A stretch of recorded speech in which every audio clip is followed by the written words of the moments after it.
माँ के भक्तों, कहते हैं कि सभी फल पकने के बाद मीठे हो जाते हैं, लेकिन बुढ़ापा एक ऐसा फल है जो पकने के बाद कड़वा हो जाता है। तो एक माँ की भक्ति माँ से क्या कह रही है, सुनिएगा जरा।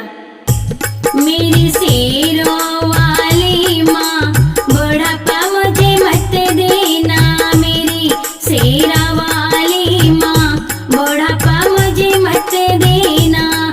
बुढ़ापा मुझे मत देना, बुढ़ापा मुझे मत देना।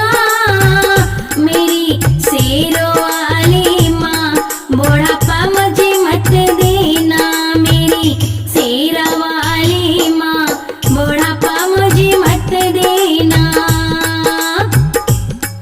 बड़ा बेटा मेरा पैसे वाला, बड़ा बेटा मेरा पैसे वाला, बड़ा बेटा मेरा पैसे वाला, सुनता ना मेरी बात, बुढ़ापा मुझे मत देना।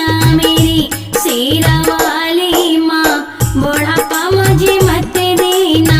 मेरी शेरा वाली माँ, बुढ़ापा मुझे मत देना। बेटी तो ससुराल चली गई, बेटी तो ससुराल चली गई, बेटी तो ससुराल